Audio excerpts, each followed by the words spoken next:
Yo, what's up everybody? It's your man Roball back for another video. So in this video, I'm going to be making a video similar to Infernasu, and I believe Main might be releasing his video today as well, talking about, anime games, maybe why they die, also why they fail, and also why, it's just tiring to see the same game over and over again. Now, before I start the video, I'd really appreciate it if you did like and subscribe to the channel. All that stuff, but make sure you guys do that please and comment down below maybe your favorite anime game that died and why you think it died. But let's go ahead and start this thing off. Now, other people might be ranting and rambling, but I kind of wrote my points down because I feel like I know a little bit about this topic because I've experienced firsthand with it. So the first thing I want to say is, or I want to answer this question really, why does your favorite anime game often fail or die off? Maybe quickly or maybe over time. Now, the first thing I want to say is it's just the cycle of game development. Like, games die off over time. They're not going to maintain millions of players, of course, but some games do. They perfect the craft and they know what to do. But some games aren't meant to last forever because they just don't have maybe things like enough content. They're not replayable. They're just not fun over time. You've maybe unlocked everything and you don't know what to do. You don't want to just join the game and kill random people. So there's just not anything to do for you. Now, what do you do when your game just doesn't have enough content? You just overall just add content over time. It's not easy to do it, but it's just how it works if you want to keep developing that same game. Or you could work on a new game and, better yourself and learn from your mistakes. Now, sometimes devs don't want to work on their games for years, and here's kind of the reason why in my experience and in my, I guess, yeah, experience is the word to say, and also like when I've spoken to people, I would say that most devs on Roblox are pretty young and they don't want to be like locked on one game, and they kind of feel confined to that game too once they do release it or when they're about to release it. So you often see like young devs just quitting on the game a few months later or just not caring about the game. And I know some devs that have literally told me after they released their game, they said, yeah, I'm already starting on my new game. I don't like this game anymore. The community's just toxic. I don't like it. It's not fun anymore. I think the process of just releasing a game is too hectic for some devs. And then here's another reason. The community really fuels the developers. So if your community churns on you and you feel like, you're alone in this, you're going to feel pretty alone, especially as a young developer, especially on Roblox too, because the community really makes or breaks a game. And if your community just isn't feeling you, then you feel super lonely. It sucks, but it does happen. Now, another reason I wrote down, I could think of more, but these are the three reasons. The third reason is competition can really throw some devs off, and a newer anime game can really make you feel like, as a young dev, that you're feeling attacked. Now, let's say I was making a My Hero Academia game, and my game's been out for a couple of months, maybe like 7 months or so, and I'm averaging around like 400 to 700 players per day. And then a new My Hero Academia game comes out, and it just siphons all those players, and it starts getting like 7K on release, and it's averaging 4 to 5K after that for the next couple of months. It really takes a toll on some devs. So that's why games really it sucks to be a game dev in a highly competitive market like Roblox. And some people may not agree that Roblox is pretty competitive, but if you really think about it, there's millions of users on Roblox, and maybe a small percentage of them are developers, but even then, a very small percentage of developers can make more than one game, so it feels really confining and you feel really attacked when someone does a similar game to yours. And I've experienced that a lot in the past, especially in like 2013, 2014, when everyone was just making the same games, like fairy tale games, One Piece games and stuff like that, Bleach games as well, Dragon Ball games. Everyone was making the same anime games in the past. But now there's more anime, so it's a little bit more difficult to make the same game as someone else. But even then, if an anime is popping, someone's gonna make a game off of it. And it sucks, but it's just how it feels. It just really hurts the soul, is what I'm gonna say. Now, the third thing I wanted to say is of the main point. So the main point was the cycle of game development, and there's just not enough content. The second point was some devs don't want to work on the same game for years, which I just did. And the third point is the ideas just aren't really original. Like Infernasu said this in his video, like a lot of games nowadays, they're just the same. They just feel like carbon copies of each other with slight alterations, I guess. But it's not necessarily a bad thing to have some non-original ideas. Infernasu said he doesn't like it when games have that ranking system that Bleach Primera had, and that's understandable. Like, that's fair. You do not like it. You've experienced it before. You're tired of seeing it again. I agree. It's not easy to come up with original ideas, though. It's pretty difficult, actually, to come up with an original idea for a game, especially for someone like me, because I'm more focused on making the game than typing up 7-page documents. If you guys don't know this, in the future, if you really want to pursue game development in the professional industry, you're going to write stuff down. You're not going to just think of it and type it in a Discord chat. But writing 7-page documents of like a game design doc is really not fun. It's really difficult. And with my upcoming game that I've been working on, I've been writing down everything that we have for ideas, even if it's a bad idea. I write it down just in case. But it's just how it works. Like, sometimes you have to use ideas that other people have because it works. But also sometimes you do have to think of original ideas. Now, some form of progression has to be in a game. Like Infernasu said, it's understandable when there's progression in a game. Devs can't really fight against it, especially when they're making an RPG. But Infernasu also mentioned there's like battle royale games like ABA or just battle games. And that makes sense. Like, there's progression in that through getting money in game and getting different characters. And they keep content in the game by adding new characters and just making the rounds fun in general and the moves fun. But when it comes to like RPG games, which I think most of us on this channel, like those of you watching, do play Roblox RPG games or like anime inspired games, it's really difficult to really find the fun in it. If it's just the same, you know, grinding, killing mobs, leveling up, doing quests, it sucks. It's really not fun, especially for me. But it's just a cycle of game development at the moment. Not many people come up with original ideas, but you can't really knock them for not having completely original ideas because honestly, it's not easy to come up with ideas for games, as I said before. Now, the fourth point, this one's actually pretty important. There's other important ones towards the end of this video as well, but this one's pretty important in my opinion. Most anime devs don't understand the game development process, so they release an incomplete game. How many of you have played a game that feels super incomplete? I've played so many games on Roblox where they try to release the game and I can't bring myself to tell them it just doesn't feel ready. But nowadays I'm a lot more blunt with it, and a lot of people actually get mad at me for being blunt with them, saying I don't like the game and stuff like that. A lot of people actually genuinely feel attacked, which is fair because you put your life and soul into the game, you put months of work or maybe weeks of work. Some people, you know, don't take long to make games, but it's just a fact. Like, sometimes people just don't release their games at a complete state. And here's two reasons I came up with, like off the top of my head, off the dome. Now the first reason is they overhype their game so early. Like, you see games do this like Discord partnership thing, which I don't necessarily like, but I don't knock games for doing it too much. Like, I know I can advertise my game without doing it, but if you can't, go ahead and do it. It's fair to you. But some games just release it, like release their Discord chat and make it public, and all they do is post 3D models. I don't want to join a Discord chat where all I see is animations and 3D models. I want to see things scripted. I want to see gameplay footage. I want to see things that actually look like fun, that can get me hyped for the game. But people actually find 3D models to be hype enough, I guess, but I don't know. I guess some people just like seeing 3D models. I don't necessarily. Now, another point that kind of has to do with the previous one is the hype, quote unquote, or feeling of releasing a game. It's pretty exhilarating, but once you do release a game, it really hurts your work ethic. We've seen developers release their games. I think Vedin tweeted like he's tired of working on anime games or something like that. We've seen developers release games and they literally feel like it's taking a toll on them. I remember releasing my games, like my My Hero Academia game that I made a few years ago, my Hero game. I released it and I thought, oh yeah, we released a game, we're gonna make money, we're gonna be like feeling way happier to work on this game. But no, it just honestly led to more toxicity within the dev team. It led to more toxicity within the community because people were expecting things from me and stuff like that. It's just not easy. And honestly, if you can keep that work ethic from before you released, after you released, and even make it better, then good on you. It's not easy to do, but if you can do that, that is amazing. Now for my fifth point, I do want to say this is kind of based on what Infernasu said in his video. As he said, we're tired of seeing the same things. Now this is more so applying to me. This may not apply to you, but I'm pretty sure most people watching this video are kind of tired of seeing the same, formula for games, as I think Infernasu said before too. Now, this is kind of why you don't see many videos on my channel. You might hear my chair creaking because my elbows are on my chair, because I'm actually like serious about this.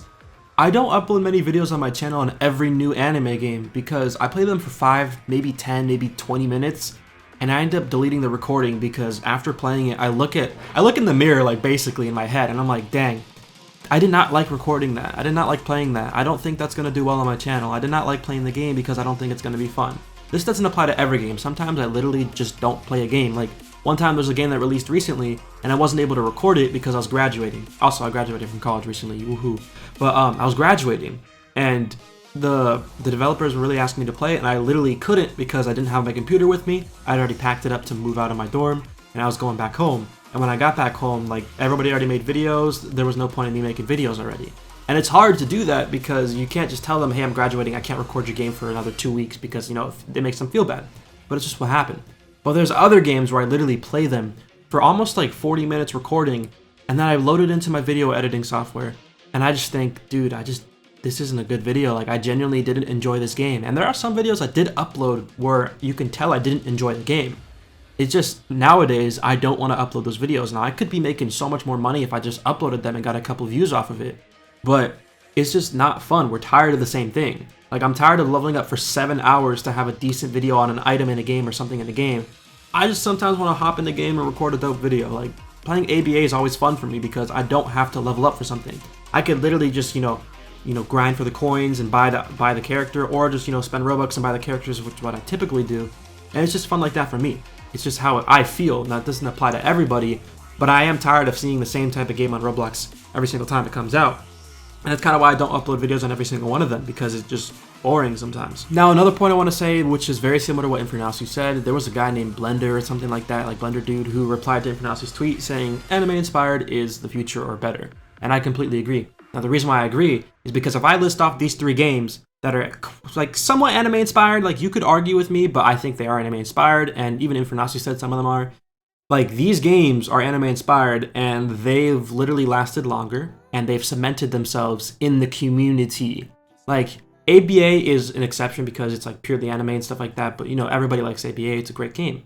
But if you've seen games like, I'll say Rogue Lineage, for example, I've said it's inspired by Fullmetal Alchemist, and a lot of people got mad at me for saying that, but it's simply true. Some people who watch my video I made in the past got mad at me, and even Infernasu said that in his video, so I think it's kind of weird that people are, changing their opinions now just because someone else said it. It's pretty obvious there were some elements from Fullmetal Alchemist that led to be inspired and were put into Rogue Lineage. But that's just my opinion, and I think other people agree as well. Now, another game is Arcane Adventures. The Arcane Adventure series, or the Arcane World of Magic series, all that stuff. It's kind of inspired by One Piece a little bit with Fairy Tail, and you can kind of see a little bit of it in maybe the original Arcane Adventure game, and maybe the games that came before it. I forgot what it was called. It was VTex's C game where you can find the powers or something like that. Some of you guys know what I'm talking about. It's pretty old, but I don't remember the name of it, but it's a little bit before Arcane Adventures, or I think it might have been Arcane Adventures. I'm not too sure. I think it was before it though. Now, another game is Swordburst 1 and 2. That's inspired by Sword Art Online. Those 3 games, if I were to say them, and you've played Roblox for a couple of years, you know those games. You've heard of those games. You know those games have cemented themselves in the community. And it's not because they're ripping off an anime or ripping off an IP. It's because they're inspired. They're anime inspired, but they're not completely an anime. Now, you could say, oh, Swordburst was just renamed to Swordburst after, the owner feared getting copyrighted, which is kind of true. He actually originally had it named Sword Art Online something for the first game, but he changed it, of course, I believe, to Swordburst for the second game. But as I was saying, it's just how it works. If you make your game anime inspired, you're not confined to the idea of just following the anime or source material. You can do anything you want, which is amazing. Which is why I implore all these maybe God of High School games, Jujutsu Kaisen games that are coming out in the future. I know there's going to be games like those coming out in the future, guys. It's pretty obvious they're going to come out. But for you guys, do not just completely remake the anime and put it on Roblox. Try to, add some twist to it, some fun, your own stuff, and try to make it replayable. Don't do that. Don't just copy paste an anime or copy paste another game.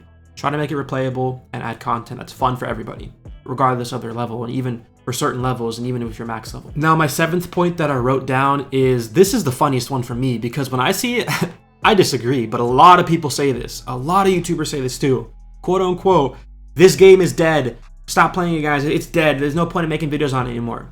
No, I agree. There's no point in making videos on games that have a couple hundred players. That's fine. You can totally do that. I don't do that too. But oftentimes, a game isn't actually dead if it only has 200 players playing it. An average of 200 players on a platform like Roblox does not mean your game is dead. If you're a game developer, you should know this especially. Because if you have 200 players average, which is what my game has currently, you're still making enough money to survive. Just keep that in mind. If you monetize your game well, you're making enough money to survive. And not every game is meant to blow up on Roblox. Some games only get 1,000 players on the release and average 300 players months later. That's just how it works, because Roblox is a super competitive market now, and it's going to get more competitive. And if you don't think that way, you probably haven't done enough research, and I highly recommend looking into some games that released have a couple hundred players now, and you still see the developers maybe updating it or just not working on another game, or maybe they haven't, hyped up another game because they're still making money off that one game. Now, here's my other point. This one has a lot of points. Most games don't have many players now because winter break is over for most people. Most people who play Roblox are still in school. So they're more busy with online and in-person classes than finding time to play your game. when they used to during the afternoon, like during winter break or during, lockdowns when school was a lot easier. But now schools have adapted to it. So it's pretty obvious why some games only have a couple hundred compared to the thousands that it had a few days before or a few weeks before. It's just, people got tired of the game, and also they have school. School is way more important than playing Roblox games. I'm sorry to say that, but that's just the truth. So if you think a Roblox game, because it went down from 800 players to 400 players, that it's dead, that's just not true. It's literally winter break is over for most Americans and maybe Canadians as well, I'm not too sure, and that they're going back to school. It's pretty obvious, for me at least. And if a game is paid access and it has thousands of players, this is pretty important. If a game is paid access, has thousands of players playing it during the paid access, and then it lowers down to 200 or less, it isn't dead. The owner simply has to add more replayability and more content to the game. And what I mean by replayability is, you can come back to the game and keep playing it regardless of your level. It's just replayable. And for the players, more content and replayability for the players, and when they release it for free, the game will spike up again. It's the dev's job to make sure the game keeps players. The whole goal of being a game developer isn't to make money. It's actually to keep the players in the game, because if you keep the players in the game, they'll more than likely spend money on the game because they'll care about the game more than people who play the game for 5 minutes compared to people that play the game, for 17 hours. Now just keep in mind, I might be speaking too fast, but you have to keep in mind, this example applies mainly to Hunter x Hunter Ultimate Finale. That game currently has maybe a couple hundred players in it right now, and it's mainly, in my opinion, maybe because of lack of content or replayability, but also because, winter break is over. There's a lot of people in classes, especially right now, because time zones exist, that are, more worried about their classes than, playing Hunter x Hunter Ultimate Finale. But also keep in mind, once Hunter x Hunter Ultimate Finale adds the Hunter's exams, maybe some replayability, more replayability to it, other than just grinding for content, you're going to see a lot more players in it, maybe even during the paid access. We'll see. An example of a great game that when it released for paid access as well, and then, when it had paid access, it was low player count, and then it released for free and it had a massive uproar, is the Konami's boxing game. Konami's boxing league game just added an update with a battle royale type of thing, but it had around 400, maybe less players on, paid access release. I think the game wasn't really hyped either. And everyone in our group chat, with the YouTubers and stuff, we thought, oh man, this game's amazing. I'm surprised it has so few players. And then the moment it released for free, it had way more, 10 times more players or more. And months later, even now, it has 2,700 players as I'm looking at it, playing it at the moment. Even with an update, that's amazing. 2,700 players, that's enough to just, live off of it. Because he probably monetized the game pretty well too. Now, my final point of the video. This video is really long, I'm sorry, it's almost 20 minutes. How do devs fix this problem? I don't have the answer to everything, but I will give you a general process to follow.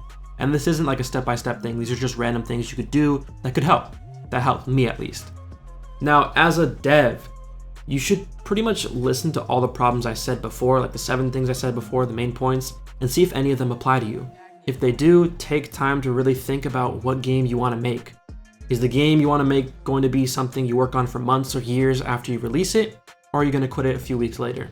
You got to really think about it, especially if you're young. Now, sometimes quitting on a project actually helps you find the project that's better for you, but you got to keep in mind that quitting every project isn't good for you as a developer.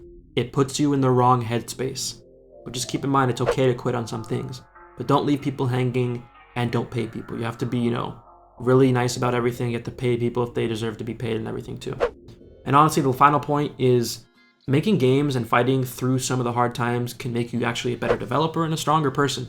So try to think of original ideas, present them to a group of trusted friends who have experience playing games and aren't afraid to tell you the truth as well, and that could very much help you. Well, that's pretty much it for the video, everybody. If you did enjoy the video, do me a favor, leave a like on the video. Sorry for making a 20-minute rant video, basically. But yeah, make sure you subscribe, turn on post notifications, like the video as well, comment down below any points you have to make. But till then, it has been your man Roball, I'm signing out now. I'm going to try to edit this video because this is 20 minutes, so I'll see you guys later. Take care, everybody.